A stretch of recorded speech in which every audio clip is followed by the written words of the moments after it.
Olá, meus amigos. Hoje tenho a honra de conversar com ele, que é sinônimo de grandeza e muita história para contar. Afinal de contas, tenho a honra de receber pela primeira vez no Resenha Cast ele que é aviador, escritor, garimpeiro, cientista político, enfim. Adjetivos e alcunhas não faltam para caracterizar o grande homem que está ao meu lado. Falo dele, Zé Altino Machado, que me dá a honra da sua presença pela primeira vez aqui no Resenha Cast, o seu podcast de Governador Valadares.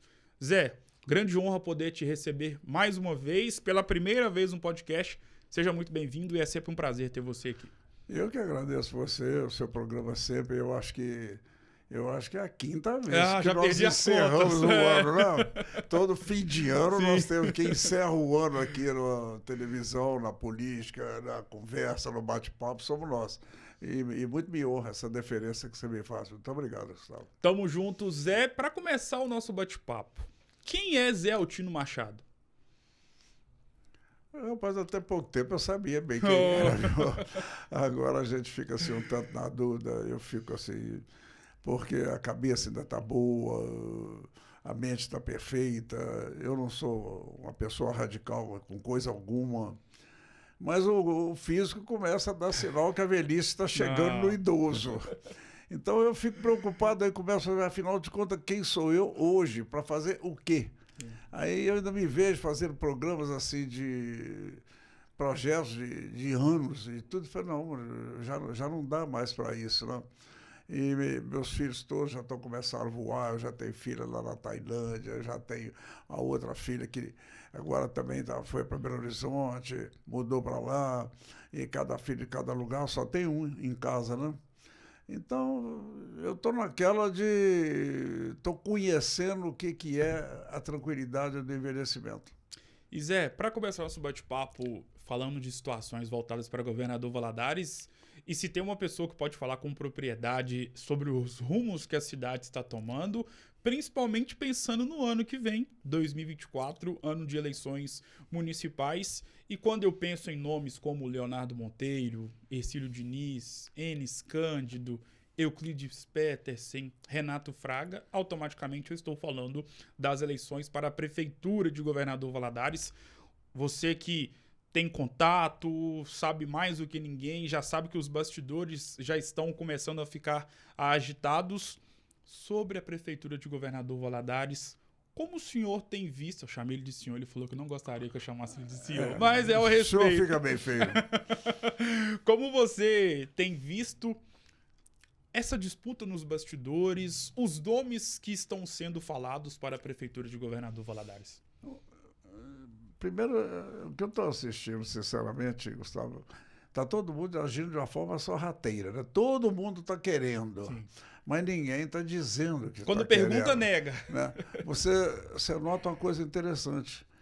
Nenhum postulante a candidato não apresenta um projeto, não chega e diz assim, gente, eu penso que poderia ser assim, eu quero fazer isso para Valadares, quero ser assim, quero ser assado. Hoje nós estamos aí com a administração, aí que você está vendo, essa administração da agora, que se encerra o ano que vem. Quer dizer, virou uma administração para os olhos. Uma administração policialesca.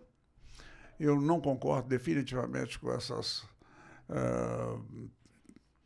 coisas que tem feito com o Valadares, esse achacamento, essa quantidade de multa. O Correio nosso aqui está entregando mais de 200, 250 multas por dia nessa cidade. Isso é um absurdo, isso é para achacar os outros. Aí você sai, você vê um poste com a câmera na frente do outro poste da polícia, quer dizer, fica câmera com câmera, uma câmera vigiando a outra. Quer dizer, aí você se pergunta, para que isso? É um serviço até bonito do CEMOV de instalar essas câmeras para ficar olhando na televisão o tráfego, que é o que ele vai fazer, só vai ficar olhando, mais nada. Mas isso a polícia já tem. Então, num convênio com a polícia, até para ajudar o sistema policial a fazer manutenção do serviço, era mais fácil colocar um rodízio de 3, 4 funcionários lá do CEMOV para fazer no trânsito que eles estão fazendo hoje. Não precisava gastar um dinheiro com isso aí, enquanto nós temos a saúde debilitada. Então, estão fazendo uma administração para os olhos. A cidade está bonitinha, está pintadinha, está sem vergonha, está parecendo aquela prostituta eleitoral mesmo. Quer dizer, é o tipo da prostituta eleitoral. Enfeita, fundo, que de noite fica bonita, aí todo mundo vota conosco, todo mundo prefere a prostituta eleitoral. Isso é muito comum em matéria de política. Mas uma coisa é certa, não vai ser a mesma governador Valadares daqui para frente. Esqueçam o Valadares anterior. Depois que passou a ser território dentro da área da Sudene, a coisa vai mudar muito. Eu imagino que não vão 2 anos, nós vamos atingir 400, 450 mil habitantes. É uma coisa impressionante. Vocês não sabem o que é o efeito Sudene. É só verificar Linhares aqui, que era um lugarzinho ali para o pessoal tirar madeira aí da Cobrais, aquela coisa toda. Vai lá, você vê a pujança de Linhares hoje, a pujança econômica. Inclusive estão fazendo uma estrada de ferro de Linhares a São Mateus. Só para aquele trechinho ali para fazer embarque de coisas. E Valadares é um grande centro econômico, está protegido pela cruz da ferrovia com a rodovia, que está na porta do grande centro consumidor do Brasil. Está na porta de São Paulo, está na porta do Rio, está na porta de Belo Horizonte, são grandes centros consumidores. E a cidade mais perto da Sudene vai ser Valadares. Então já valorizou muito as indústrias que estão aqui, já valorizaram muito, todas elas. As que vão chegar já estão agindo para chegar. Já sei que a própria Heineken já arrependeu muito de não ter vindo para cá, escolheu lá Pouso Alegre. Mas eu tenho um grande amigo meu, ele é presidente do grupo do Abílio Diniz, que é o Cláudio Galeazzi, e ele tem falado comigo, Zaltino, é impressionante o pessoal aqui da reunião aqui da Heineken, arrependeu muito de não ter ido para o governador Valadares. Mas tem muita empresa querendo ir, porque você tem rodovias, a Rio Bahia aqui hoje está bem melhorada, mas também está para os olhos, está pitada, bonitinha, aquela coisa toda, mas não haverá tempo de chegar que ela vai ser duplicada. Então, tem que ver quem vai ser o prefeito de um troço desse. Você tem que preparar a cidade para isso. Vai haver uma mudança, inclusive de personalidade política, com os novos chegantes. Porque os novos chegantes não vêm baixo as lideranças locais. Eles vêm cheios de gás também para dar e querendo participar também do processo. Então você tem que ver quem é que você vai botar na prefeitura para administrar a cidade com esses interesses dobrados que vão acontecer. Quer dizer, parou de ser frigorífico, vai parar de ser o ensino, a mola mestra econômica da cidade, como era até pouco tempo, era o ensino, a atividade do ensino, embora está aí, talvez agora com a volta do Lula e do Leonardo Monteiro vão tentar reativar mesmo a Universidade Federal aqui. Então, essas coisas todas, quem for sentar naquela cadeira tem que saber que vai administrar uma cidade diferente. Quer dizer, ele tem que preparar o sistema de saúde, ele tem que preparar o sistema educacional da cidade, ele tem que preparar o sistema viário da cidade, ele tem que preparar culturalmente a cidade até para receber isso. É diferente. O sistema hoteleiro, você vê, vive abarrotado o sistema hoteleiro de Valadares. Valadares tinha uma entrada por dia, contada aqui, estimada de 10, 11 mil pessoas dia, entrando e saindo das cidades vizinhas todas. Hoje Gustavo, Valadares deve estar com quase 15 mil já. Você olha o tráfego de Valadares, o que é que virou? Difícil, o tráfego de Valadares está todo congestionado, Israel Pinheiro, Afonso Pena, essas ruas todas muito congestionadas. Então, Valadares que se cuide, o eleitor principalmente. E o que é pior, para prefeito e vereador, o eleitor tem costume de votar por simpatia. E não é o caso, não pode continuar votando por simpatia, porque nós vamos continuar na mesma merda. E a palavra que define a situação que vai ficar é essa mesma merda mesmo. Quer dizer, não pode votar, tem que votar na qualidade, tem que votar no gestor, tem que votar em quem pode administrar, com vistas ao que vai acontecer. Porque o que já está acontecendo é fácil, é só sentar lá perto do cofre e ficar abrindo o cofre lá, pagando as coisas, tirando o seu e pagando as coisas, tirando o seu e pagando as coisas. Isso é fácil. Agora, o que vai acontecer, essa projeção do que vai ser, essa é bem complicada. E sobre os nomes que estão sendo ventilados nas redes sociais e até mesmo, claro, nos bastidores da política, dos partidos aqui de Governador Valadares, como eu disse na primeira indagação, Vários nomes estão surgindo para serem postulantes ao cargo, né, de prefeito de Governador Valadares. Você tem aí o Enes Cândido, você tem o Leonardo Monteiro, que já está praticamente confirmado por parte do PT para ser o candidato aqui em Governador Valadares. Você tem aí Renato Fraga, já falaram do nome do Mourão. Enfim, você que tem tanta propriedade para poder falar sobre política, principalmente aqui de Valadares, como você tem visto esses nomes que estão sendo falados? Não, o Mourão não acredito nem que ele queira. Mourão tá. Nós estamos disputando quem fica velho primeiro. Não. Eu não acredito. O Mourão hoje, para te dizer a verdade, ele está com a vida rural tão boa que eu duvido que ele queira trocar, viu? Esse é o meu pensamento. Eu até sou muito amigo do irmão dele, do Geraldo, e eu sempre procuro sentir a veia política da coisa, e eu acho que ele não troca a vida que ele tem hoje por uma vida política sentada num caldeirão igual a Prefeitura de Governador Valadares, que é e vai ser pior ainda. Aí os demais têm que olhar pelo lado administrativo, pelo lado de quem é gestor. Da relação toda, o bom gestor que eu conheço para isso é o Renato Fraga. Se você parar para pensar, o elogio aqui não vai para o político. Eu Sim. Não estou levando elogio ao político, Renato Fraga. Estou levando elogio ao gestor. Sim. Quer dizer, eu sou um profundo admirador de mais de 20 anos daquele Hospital Samaritano.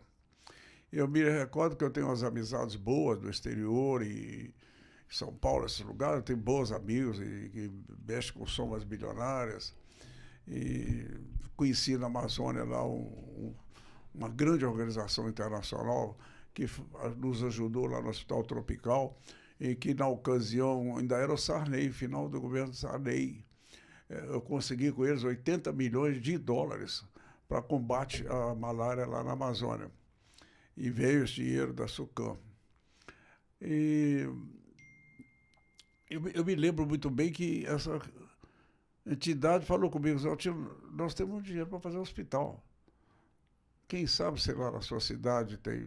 tudo bem, eu cheguei aqui, fui procurar quem. Veio o Renato. Eu conversando com o Renato, falou, olha, eles têm o dinheiro, vou arrumar. Aí, quando eu falei com eles, a resposta deles para mim foi o seguinte, não, Zé Tilo, nós só empregamos acima de 50 milhões de dólares. Tem que ter o projeto pronto para o hospital, para fazer tudo, 50 milhões de dólares. E o Samaritano não tinha. O Samaritano só tinha até 15 milhões de dólares. Aí essa organização alemã, que foi a mesma que fez o trabalho para nós do Tapajós, não aprovou porque a câmara de aplicações dele era acima desse valor. E eu fiquei muito triste com isso, o Renato também ficou, pô, Zé, não adianta que não vai, a aplicação deles tem que ser acima mesmo. E não é que o danado Renato, sem o dinheiro e tudo, conseguiu... Pode estar no silencioso, que aí não tem problema. É só um minutinho. Minha filha, papai, está dando uma entrevista na televisão, você acredita? E eu parei para te atender, mas eu te ligo daqui a pouquinho. Eu te amo muito. Você chegou bem em Recife? Cheguei, também te amo. Me liga aqui. Tá, eu te amo, filha. Tchau. O amor é lindo. Não, eu gosto dos meus filhos. Tá, você desculpa até atender, Fique mas vontade, quando é filho meu, eu atendo na hora, que a gente nunca sabe. Mas aí eu me recordo que o hospital, eu visitei o hospital com o Renato naquela ocasião. Eu não sei, Gustavo, olha que o hospital regional daqui, são de 3 personalidades jurídicas, né? O município, o Estado e a União. Ele foi depredado, roubado e assaltado. Não tem mais nada. Você tem que construir um novo hospital no lugar daquele lá. E o município alega que não era da conta dele tomar conta. Quer dizer, então eu tenho um hospital semi-pronto, do qual eu tenho 30%, eu não vou tomar conta porque não rouba o hospital. Daqui, uma crise atrás da outra, municipal, que de municipal ele só tem um nome, ele é um hospital regionalizado, que está aí, obrigatoriamente atende o pessoal de fora com prioridade em cima do pessoal do próprio município, porque o pessoal que vem de fora vem de ambulância. Então, o cara da ambulância, quando desce o cidadão, fala, atende logo para me dar minha maca. Já é sempre assim. E se vem na ambulância, porque vem com coisa mais grave. Sim. Então, ele é um atropelo. E aí não resolve isso. Aí você vai ver o samaritano lá, quando você chega no samaritano, o samaritano hoje está atendendo quase 300, 400 pessoas a mais por dia do que o municipal. Se você vê, tem uma obra sendo feita lá agora, que deve estar orçada em torno dos 35, 40 milhões. Está fazendo mais um andar. Quer dizer, o que era um morro, o morro virou um hospital. Então, são, acho que 1.600 pessoas por dia de atendimento. É um espetáculo. E aquilo foi a gestão do Renato. Aí muitos dizem assim, não, o Renato não pode ver as coisas, que é tudo lá postal. Sim, se estiver errado, ele está transformando o errado numa coisa boa para a sociedade. Ele está tirando da mão do malandro para colocar numa coisa que profícua para a cidade. E quando ele foi também diretor do SAI, ele trocou essa tubulação toda de Valadares, que era velha, enferrujada, aquela coisa toda.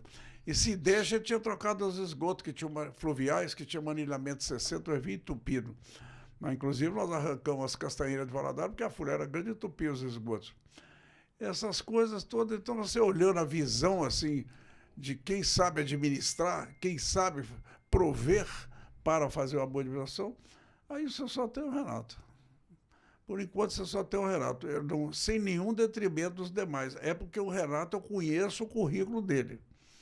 Mas eu não conheço com perfeição o currículo do Leonardo. Acho até que o Leonardo não deveria deixar de ser deputado federal. Nós precisamos dele como deputado federal. E não vai entrar outro de Valadares no lugar dele na Câmara Federal, não. Se ele sair, vai entrar outro de outra região. Quer dizer, agora que assume um presidente que é do partido dele, ao qual ele tem muito acesso, eu sei disso. Inclusive, eu tenho foto até minha, tirada junto com ele, junto com Lula e tudo. Aí ele deixa de ser deputado federal. Quer dizer, nós precisamos desse representante. É o caso do Enes. Exatamente. Quer dizer, é um representante do governador dentro da Assembleia. Vai deixar de ser para vir para cá para ser prefeito? Por quê? Se a ideia é ajudar a cidade, é construir a cidade, fazer a cidade, então por lá também ajuda, por lá também faz. Quer dizer, e não me consta e não me parece que ele seja um executivo. Ele me parece um bom político, ele me parece um bom parlamentar. Me parece. Mas eu acho que não é o momento político melhor para ele agora. Então, acho que pode ser que surja outro. Não dá para nós ter mais vaqueiro também como prefeito. Não dá mais. O que significa a inserção do André Merlo no União Brasil? É visando 2026? O União Brasil tem a maior cota partidária, não? Te responde? Tá explicado. Falando dele, no início de outubro, o André Merlo esteve aqui e eu fiz questão de perguntar para ele qual legado ele gostaria de deixar para governador Valadares em relação a tudo que ele fez ou fará durante 8 anos como prefeito de Governador Valadares. E vou fazer essa mesma pergunta para você. Na sua visão, qual legado que o André Merlo deixará para governador Valadares no dia 31 de dezembro de 2024? Eu tenho a impressão que se o André não fizer o sucessor, para não remexer nas gavetas dele, ele vai ter muito problema. Essa é a minha opinião. No mais, sinceramente, o que eu vejo é aquilo que eu te falei, a administração para os olhos. Está bonito, a lampinha, a luzinha está bonitinha, o verdinho, está tudo bonitinho.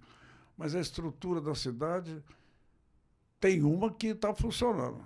E que poderia ser até um candidato do André Merlo, que é a educação, que é o Pratinha. Sim.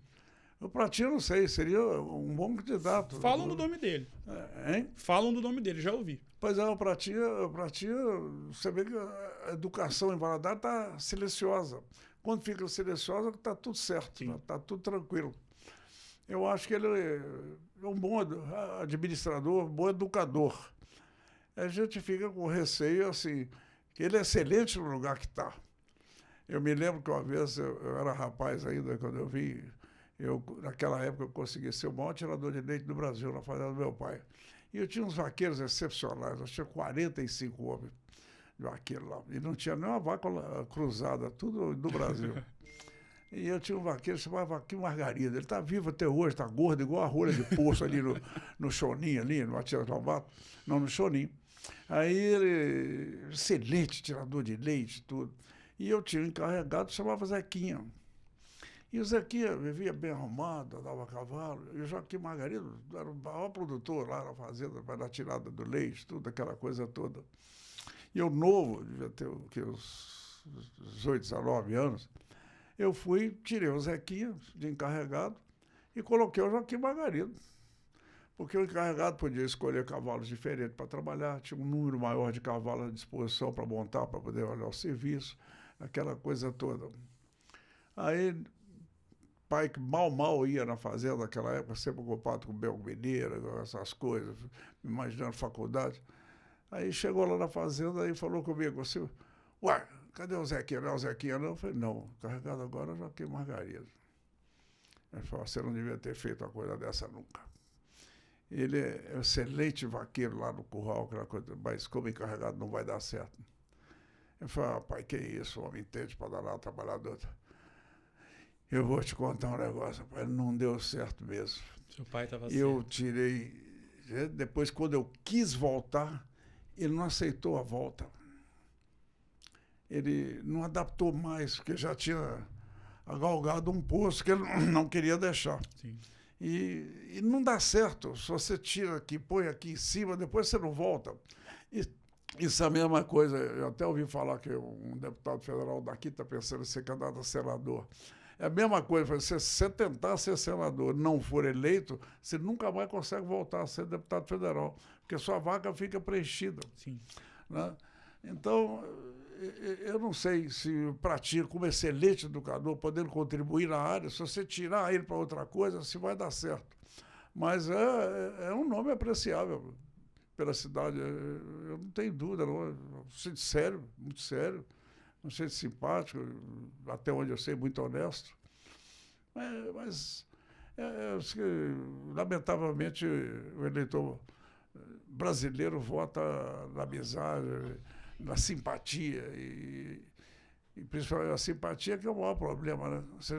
Você já viu vigarista antipático? Não. Não existe vigarista antipático. Aí é complicado. Aí você vai e vota no vigário, pô, aí fica pior. Mas eu penso sinceramente isso. Preparem-se que Valadares vai ser uma grande cidade, independentemente dos desejos do valadarense.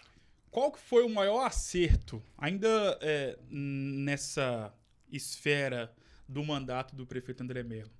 Qual que foi o maior acerto do André nesses 7 anos sendo prefeito de Governador Valadares e qual que foi o maior erro dele? Acerto assim, em termos, eu não entendo.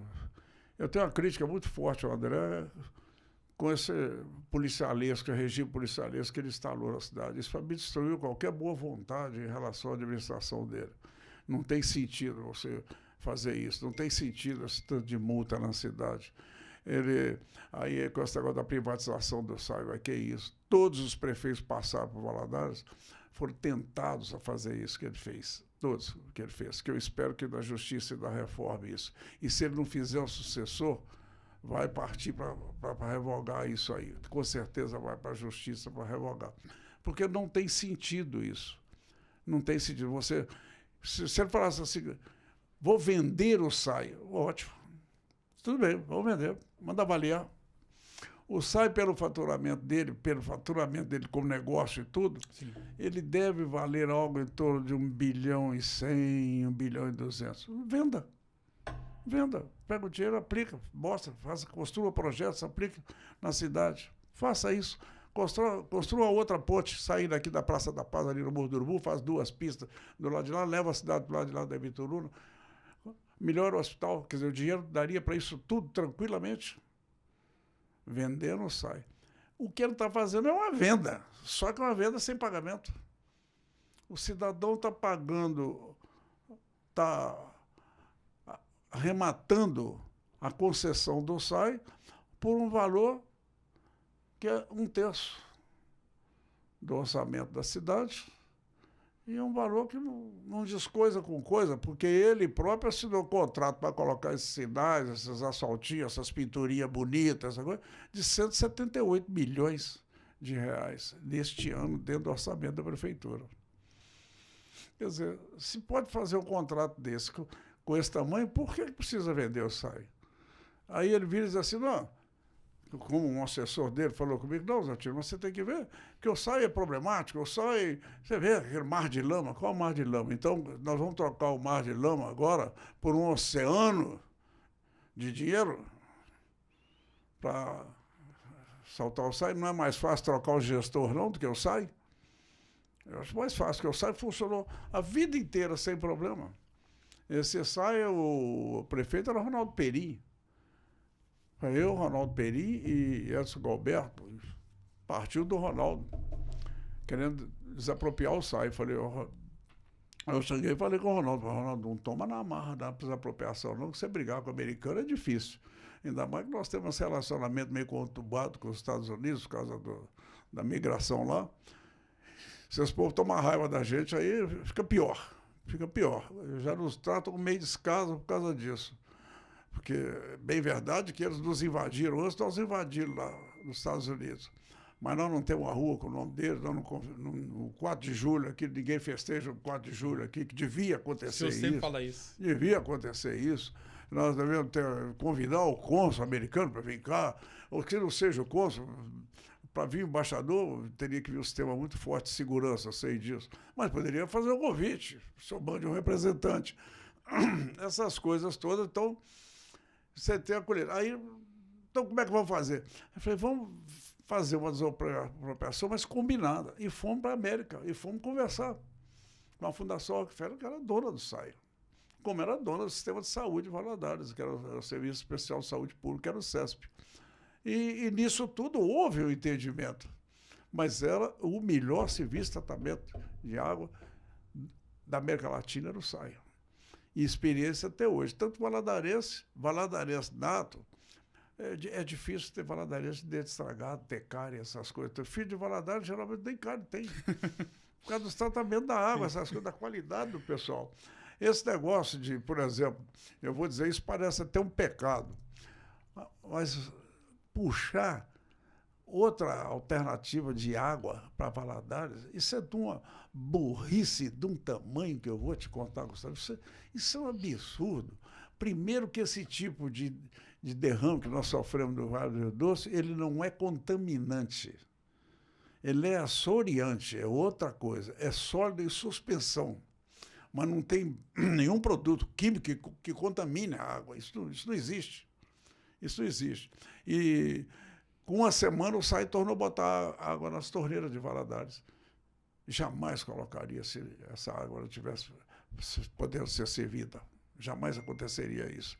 E era só fazer a análise da água e ver a pureza que a água já estava. Então, isso foi uma tolice de governo. Tanto na época eu falei, se vocês querem fazer, não precisa de alternativa, tudo bem. Então, não faça lá no Rio Corrente, faça em Tronqueiras. Porque Tronqueiras a água chegaria por gravidade. Você não ia gastar 700 e tantos kVA para empurrar água, que até hoje não consegue chegar aqui. E vaza cano toda hora, até hoje não tem coleta alternativa de água por causa desses problemas que a linha dá. Porque ela está sendo empurrada o tempo todo e não pode desligar. É problemático. Se fosse Tronqueiras, vinha por gravidade. Sim. Mas é 70 quilômetros, não seria 33, seria o dobro. Mas seria 70, o tamanho da construção da tubulação. Mas isso aí a Renova, que é uma invenção fictícia da Vale, por o nome dela não ficar ligado a essas merdas que ela faz, então, não, só que aceitou. Quer dizer, o prefeito não deveria aceitar isso nunca. Estamos num num veículo de comunicação. E estamos aqui falando de política, mar de lama. E quando eu junto esses três tópicos, podemos dizer assim, e estando presente na cidade de Governador Valadares, me vem na cabeça um personagem que já foi personagem, continua sendo, por que não, da mídia de Governador Valadares e que já foi um personagem da política da nossa cidade. Falo dele, Ricardo Assunção. Qual a sua opinião sobre ele? O Ricardo Assunção, eu vou te contar um negócio. Se depender de mim, ele só tem elogios. É um comunicador, ele tinha um programa de televisão, quiseram usar a imagem dele, o programa, para divulgar as coisas, essa coisa toda, pagaram, ele recebeu. Eu não vi dolo na atitude dele, mas aquele afã da perseguição, eu achei que ele foi envolvido. Mas eu não, sinceramente, eu não tenho condenação nenhuma com ele. Mas é umas coisas engraçadas. Nós estávamos falando uma coisa, outro dia eu estava falando com o pessoal, eu falo muito, eu nunca levei isso para frente porque não senti assim. Eles desinteressam com facilidade os prefeitos. Talvez o prefeito de Colatina abraçasse a causa. Mas você veja bem, a Vale do Rio Doce foi criada por decreto do presidente da República, que era até um ditador. Ele fez um decreto em 1938. Lá no decreto dele está escrito o percentual que ela teria que investir nas cidades e municípios onde ela passasse as áreas de influência dela. Se está no decreto a criação da companhia, e se o decreto já destina aquela participação do lucro para os municípios que ela passa, significa o quê? Que os municípios estão participando do negócio, que eles estão dentro do negócio. Aí, muito bem. Aí o Fernando Henrique Cardoso vende a Vale, vendeu por 3 bilhões em abril. A Vale comprou outra empresa em novembro por 70 bilhões, dinheiro do caixa dela. Como é que você vende uma empresa por 3 bilhões se ela tem 70 bilhões no caixa? Não existem essas coisas, mas aconteceu. Aí teve a primeira assembleia de acionistas da Vale, que 51% pertence a particulares, o restante é do governo federal. Mas 51% é dos particulares que dirigem, sendo que um dos maiores particulares lá é o Bradesco. E tem a Mitsubishi também, tem ação, todos eles têm. Na primeira reunião da Assembleia dos Acionistas, eles tiraram esse capítulo, tiraram do Estatuto da Vale, que ela tinha que investir o dinheiro do município. Aí ficou engraçado, na época eu perguntei, eu quero ver qual é o prefeito vai achar ruim. Porque era lógico, qualquer prefeitura atingida, opa, peraí, se está no decreto presidente, quem é que pode revogar? Só uma lei do Congresso Nacional. Sim. Particular não pode tirar isso, porque a prefeitura é parte da estrutura da Vale, ela é uma das donas indiretamente, porque o decreto exigia que fosse aplicado ali. E foi assim que o Percival Facquá concordou com as apropriações da Vale. Porque a Estrada de Ferro era do Percival Facquá, a Itabirara, que era lá o Cauê, onde os minérios de ferro eram do Percival Facquá, tudo isso aí, e ele concordou em função disso, desenvolvimento dos municípios também. O cara, apesar de americano, amava Paraná o Brasil. A ligação nossa com os Estados Unidos é muito forte desde a época dele. Sim. Quer dizer, ninguém reclamou, não apareceu um prefeito. Aí, às vezes eu falei até com o Mourão, você não vai entrar na justiça? Aí a Vale vem e constrói depressa ali a passagem, o viaduto ali sobre... aí esse bairro aqui, depois da Santos do Bolim, perto do Semove, aí vem e constrói o outro aqui perto do CI, aí constrói o outro, e vai calando todo mundo. Agora, como eu comecei a falar isso lá em Brasília, e inclusive dentro da Câmara Federal, uma coisa que nós falamos lá, agora já está falando em construir um viaduto na avenida para passar por cima. Sim. Porque o sistema de drenagem do mergulhão não está bom. Não é mais fácil aperfeiçoar o sistema do mergulhão, porque se você fizer um viaduto ali, você vai invalidar a propriedade de todo mundo do lado do viaduto. Você vai mudar a coisa. Isso para agradar a Vale. Aí ela procura agradar com isso. Não é mais fácil, então, pedir e considerar a Vale para ver se ela não passa a estrada de ferro para fora, lá pelo anel rodoviário? Você já pensou que a avenida que nós teríamos Nós poderíamos instalar o sistema de próprio trem, Sim. bonde, tudo, de lá do Santa Rita até aqui, a Vale passando por fora pelo sistema. Tudo é negociável, porque tudo é dinheiro, tudo é coisa. Então, numa ação desse tipo, ou nós vamos negociar a sua passagem fora da cidade, ou nós vamos negociar a sua passagem da reforma do nosso hospital com a Sonda Regional, ou nós vamos para a Justiça. Porque não pode cobrar 5 anos para trás. Mas dentro dos 5 anos é dinheiro demais. Com certeza. É muito dinheiro, são bilhões e bilhões que ela teria que ressarcir os municípios. Então, numa negociação dessa, você pode conseguir isso. Porque tudo, na verdade, é uma malandragem econômica. E eles estão fazendo o papel deles. Eles agora não são governo, eles fecharam as tetas para os municípios e estão fechados. E ficam fazendo esses agradinhos dessas bobagens. Que é o que eu penso que surgiu agora aí com essa administração aí do prefeito de fazer viaduto ali na avenida, porque tá agora o negócio sai, né? Não, se não tá bom, vende. Uai, então se não tá bom, mergulhou ali porque o sistema não está funcionando bem, então em vez de melhorar o sistema, consertar o sistema, constrói outro por cima? Mas não tem sentido um troço desse. Não tem sentido. Aí fica igual esse escândalo que está aí, negócio do aeroporto. Aquilo ali foi um absurdo. Quando a empresa ganhou, quando eu vi que anunciou o vencedor da empresa, eu pensei, a empresa não vai construir, não tem bagagem para fazer uma coisa dessa. Eu estive visitando as obras agora lá, estava até com o Leonardo, o pessoal, e eu pensei assim, que eles tinham gasto 3 milhões de reais, e não vi 3 milhões, ainda virei para ela, pô, ela não tem 3 milhões gastos aqui, ó. Que coisa impressionante, ó. E a empresa ainda parece que entrou em dificuldades financeiras e tudo. Que 3 milhões nada, Gustavo. 12. Ela gastou 12 milhões ali. E parou. E jogou aquilo para lá. E para lá tá. E para lá ficou. Quer dizer, qual foi a saída do prefeito? Devolve o aeroporto para o Infraero. Mas por que devolve se pegou? Estava com o Infraero. Pegou de volta. E o aeroporto não é do município, já era do Ministério da Aeronáutica. Quer dizer, se você pega pela prefeitura, quer dizer que o gestor da prefeitura é ruim e devolve para o outro, então quer dizer que o outro tem gestor melhor do que o nosso. Porque ele deu dinheiro. Sim. O governo federal deu dinheiro para arrumar o aeroporto. Por que não arrumou? Porque o gestor fez uma concorrência e não cuidou de quem estava presente a concorrência, se tinha a idoneidade, não é idoneidade jurídica, mas idoneidade de experiência para fazer uma obra dessa, essa coisa toda, a situação não cuidou da situação financeira e econômica da construtora, aí dá isso que dá.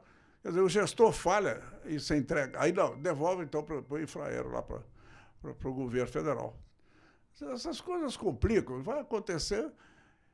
E no Brasil inteiro está acontecendo para tudo que é canto. Quer dizer, o gestor é ruim, em vez de trocar o gestor, faz coisa. Então, isso mostra o que você perguntou. Valadares tem que aprender a votar. Com certeza. E sobre votos, sobre o governo federal, estamos gravando esse podcast no dia 26 de dezembro de 2023. Daqui a 5 dias se encerrará o primeiro ano do governo Lula 3. Como você avalia este primeiro ano do terceiro mandato de Lula como presidente da República? Eu não sou antipetista, definitivamente. Ninguém me tenha nessa. Não sou petista, mas também não sou antipetista. Tenho amigos em todos eles e dentro do PT tem gente maravilhosa, tem gente excelente. E até o próprio Leonardo, eu acho que os últimos 2 mandatos de vereador dele, nós trabalhamos muito para as eleições dele como vereador aqui. Da mesma maneira que também, do outro lado, os conservadores também, a gente tem diálogo com ele, essa coisa toda. O Lula, do primeiro mandato, eu fiz questão que fosse eleito. Trabalhamos muito para ele, até lá na Amazônia, trabalhamos para ele, ele ganhou lá na Amazônia, porque jamais, nunca tinha sido eleito ninguém do meio popular para ser presidente da República. E precisava. Que era uma coisa que eu achava que estava instalada na garganta do pessoal, conhecer um governo popular. Precisava. 2, precisava tirar a mão, o controle dos fidalgos paulistas que mandavam na economia do Brasil, mandavam em tudo. Então, uma forma de tirar era com um governo popular.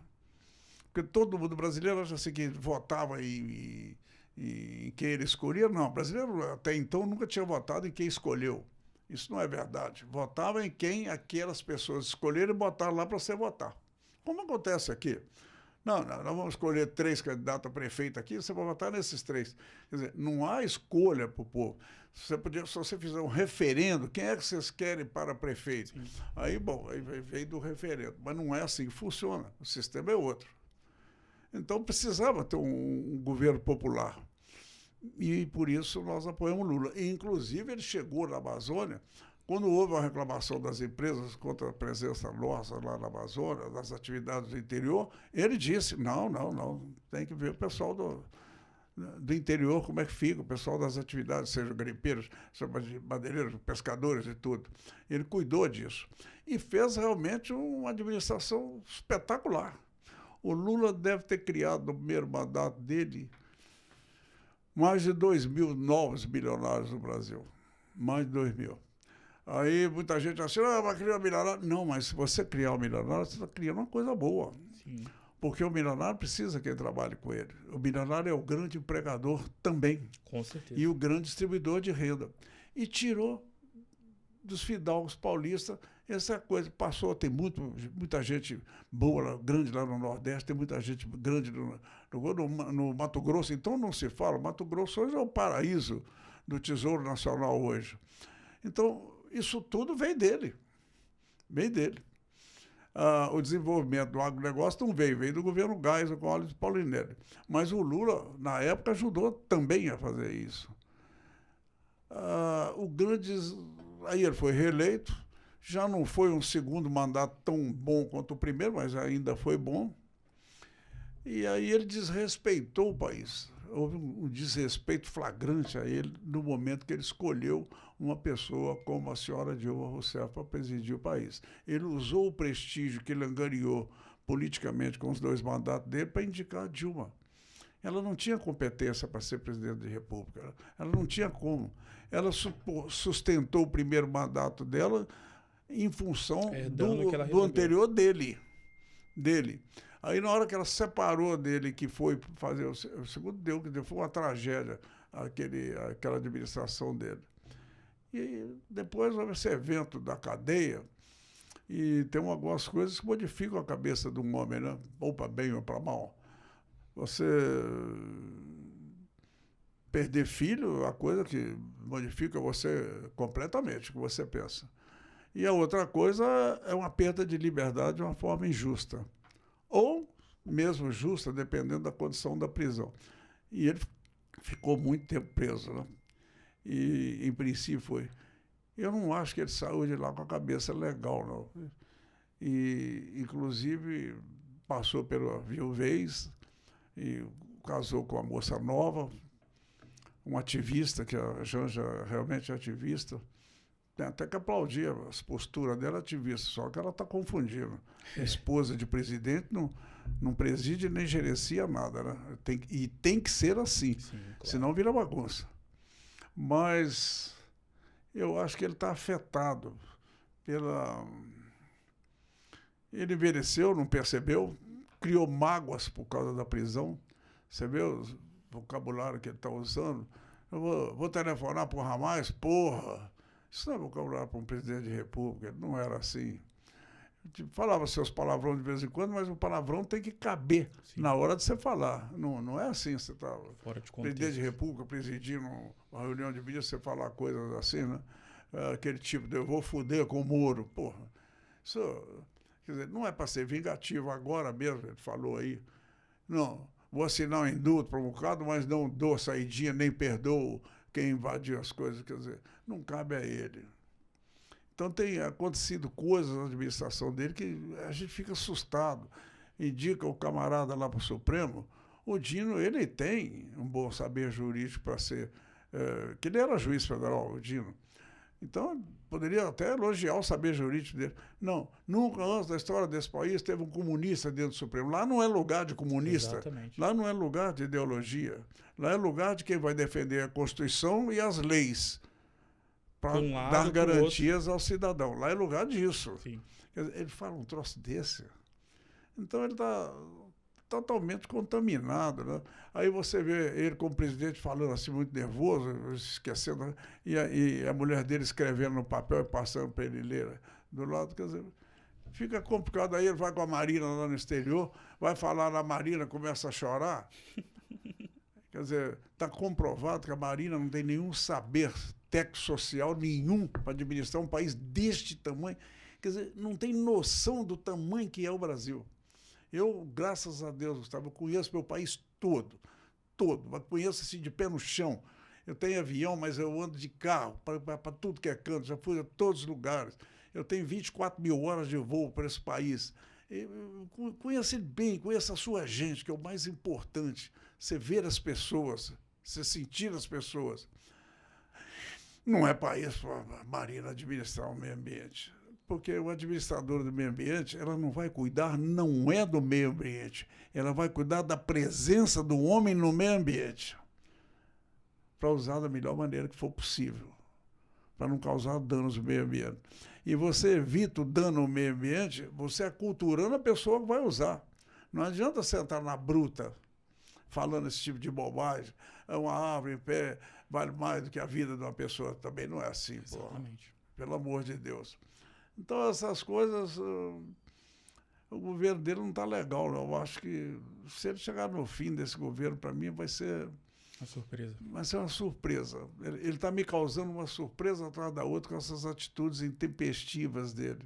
Ele está muito intempestivo, ele está administrando o país como se fosse dono dele e das quimeras que ele sonha na cabeça para o país. Ele tá empurrando assim.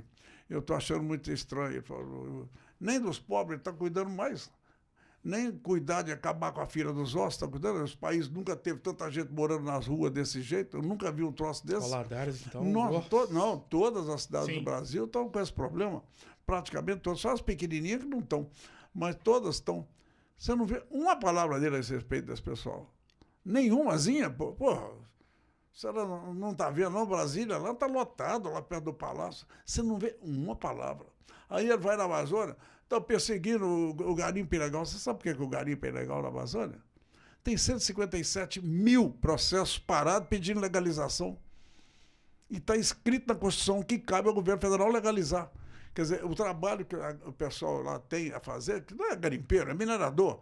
O trabalho que o pessoal tem a fazer é descobrir as minas e requerer junto ao governo para trabalhar. Depois que ele descobriu. Ele vai requerer antes de descobrir? Ele vai requerer antes de trabalhar? Vai requerer o quê? Então, é lógico que você descobre, aí você vai recolher, descobrir isso aqui, porque quer trabalhar aqui. E o governo tem que está parado. Todo mundo, esse povo todo que estão queimando, porque depredando, toda a Globo adora falar isso todo dia fala, viramos importante para dar lá, dos moradores de rua, nem um minuto da Globo, nem segundo da rua. Mas da turma lá na Amazônia, é todo dia. Porque lá dá dinheiro.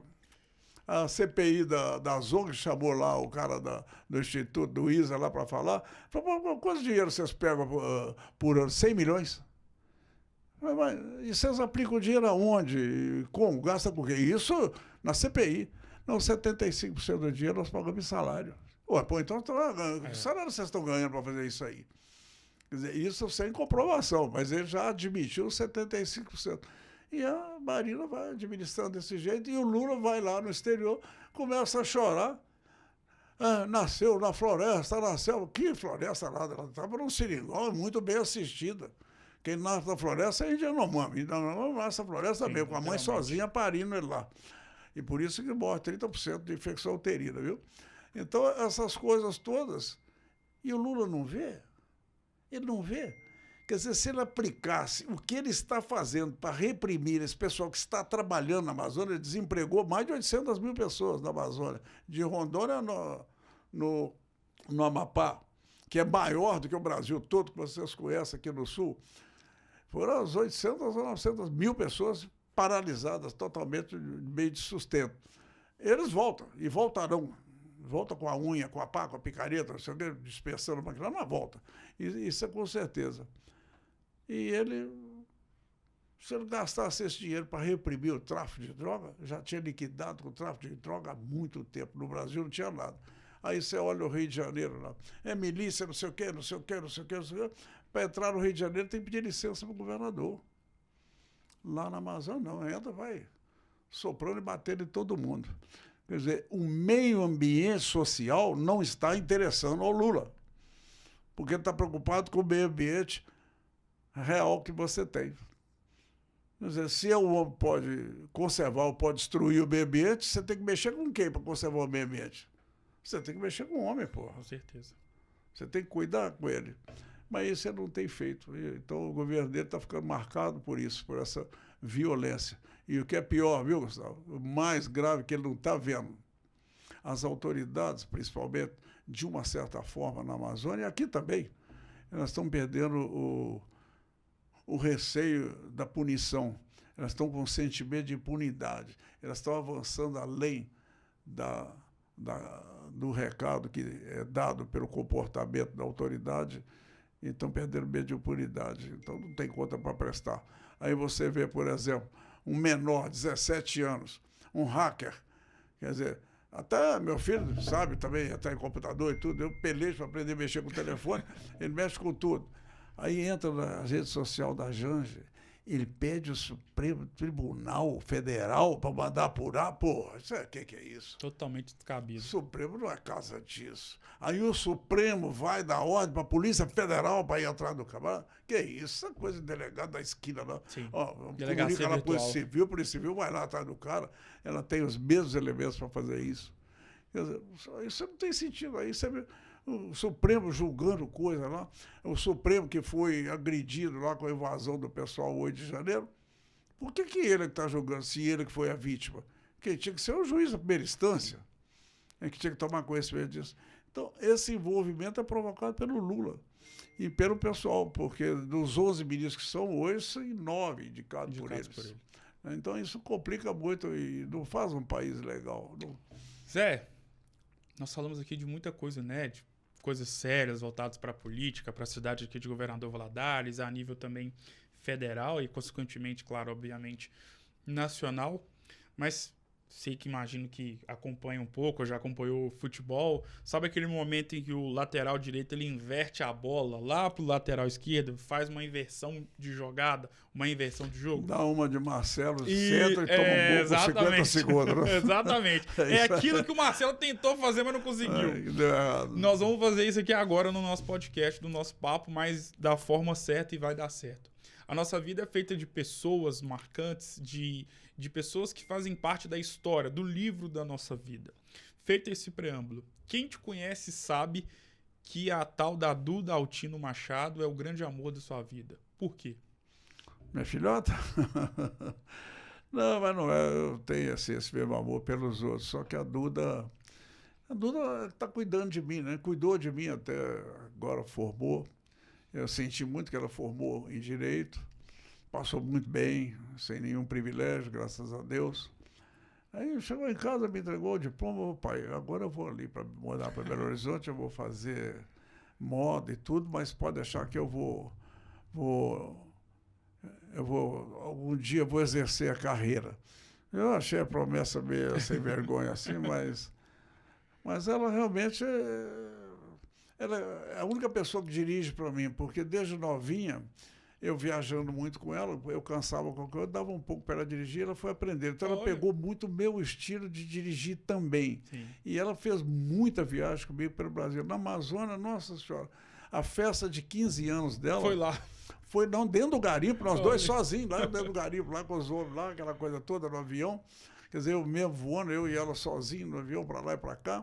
Quer dizer, os 15 anos, os garimpeiros juntaram, deram um bolo lá para ela, cantaram, aí juntaram o ouro lá, eu acho que deram 60, 80 gramas de ouro de presente para ela. Foi os 15 anos que ela teve.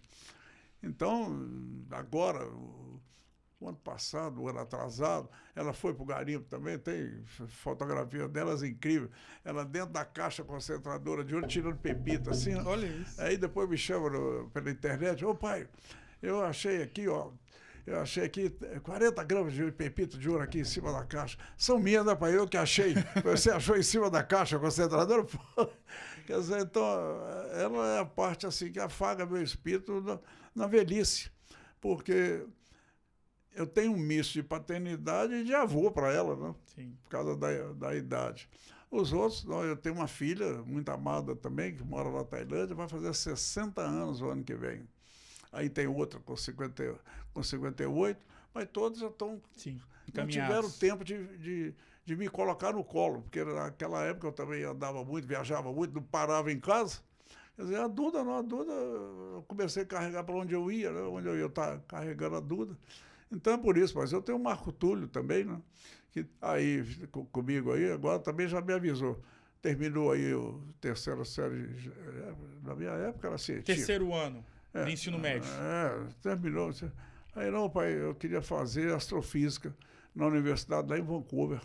E eu tenho grandes amigos lá em Vancouver, tenho um neto lá também, né? Formado em engenharia, e está lá morando há muito tempo. E ele quer ir para lá, mas ele é muito pegado conosco também. E ontem eu perguntei, afinal de contas, o que você vai querer que a gente faça antes? Não, eu quero que você faça uma viagem comigo na Europa, só nós dois. Então vamos ver se a gente vai até lá. Com certeza. Zé, define essa conversa com uma palavra. Eu volto naquele assunto que nós estávamos tratando. Eu espero sinceramente que essa cidade entenda que ela não pode ter mais amador para tomar conta e gerir seu destino. Aí muita gente acha estranho por que eu tenho essa ligação tão forte com Valadares em termos assim, das árvores, que eu não deixo cortar, porque eu sei o que elas representaram para nós. Inclusive, só para você entender melhor, isso não pode ser cortado nunca da forma que foi pelo supermercado, por essas coisas, por um motivo só. Isso é patrimônio, isso não é uma floresta natural, isso é uma floresta que foi plantada. Ela é artificial. Se ela foi plantada, custou a alguém alguma coisa para fazê-la. Sim. E se fez, ela é ligada ao patrimônio público. Ela é uma coisa de bem público. E se é bem público, se você quiser cortar uma árvore dessa, você tem que ter uma autorização específica para o bem público. Não é um prefeito qualquer que pode chegar e assinar uma autorização para cortar isso. O conceito de floresta dessa aqui é diferente, ele é patrimônio. Então, eles estranham por que a gente tem essa coisa, por que eu tenho com o SAI, por que eu tenho com a questão da saúde. É porque nós participamos disso. Quer dizer, tem uma história, toda uma história ligada com isso aí. Eu vi, quando eu cheguei aqui, a primeira vez que eu me entendi como gente prestando atenção nas coisas, a avenida não tinha calçamento, e os postes eram uns postes de madeira no meio da avenida, assim, com aquelas cruzetas tudo torta. A luz era dada pelo Sotero Ramos, ali com o gerador na esquina ali da Barão, ali com a Afonso Pena. Aí você vê construindo essas coisas todas, o porquê que fez isso, como é que fez, como é que aconteceu. Aí você começa a ter respeito por aquilo, você sabe de onde veio aquilo. Você sabe, por exemplo, Valadares hoje tem... Outro dia eu fiquei feliz da vida, o cara falando agora das árvores lá em São Paulo, estava caindo e tudo. Não, São Paulo tem que tomar cuidado, porque São Paulo tem 52 mil árvores. Eu fiquei todo satisfeito, Valadares tem 74. Sim. Quer dizer, aí você fica satisfeito. Aí a pessoa pergunta assim, como é que você sabe que tem 74? Eu falei, eu sei que até 56 nós é que fizemos. E depois... como se pagava para ser podada pela mesma empresa que tinha de lixo aqui antigamente, ela que podava e cobrava por árvore, aí tinha a conta.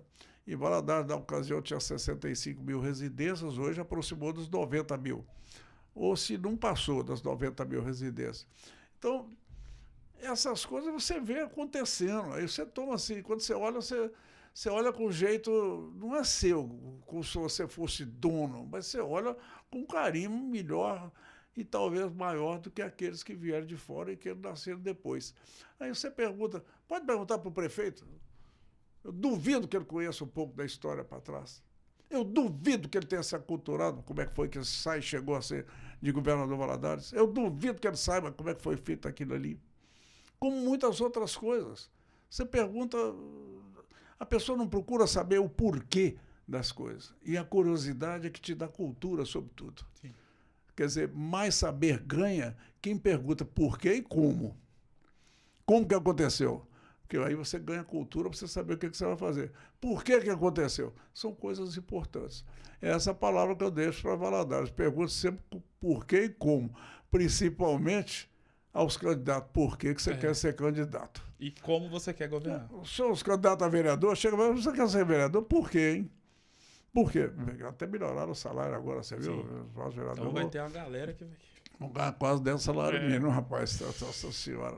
Mas é isso aí, sabe? É um prazer. Tamo junto. Vir ao programa com você, sempre foi muito prazeroso. Vamos ver se a gente consegue fazer mais uns 5 anos para frente, que eu acho que esse é o quinto ou sexto. Vamos fazer. É o sexto ano que nós estamos. Com certeza, vamos ver o fazer. que vai dar. Não, vamos sim, Zé. Muito obrigado mais uma vez por todo o carinho e respeito para com a minha pessoa. Obrigado mais uma vez por ter te recebido. É sempre uma honra conversar com o senhor. É sempre uma oportunidade de aprender um pouco mais sobre vários assuntos, Você várias só temáticas. não esquece desse senhor, né? Tem que falar, é respeito. Obrigado mais uma vez, Zé Altino Machado, Resenha Cast pra lá de especial, com quem é fundamental e sinônimo de história aqui em Governador Valadares, vai ficando por aqui. Eu fico mais uma vez lisonjeado por ter contado com o carinho da sua audiência. Lembrando que no Resenha Cast, todo dia é dia de episódio novo com uma pessoa diferente, de uma área totalmente antagônica do personagem anteriormente entrevistado. Um grande abraço e até uma próxima.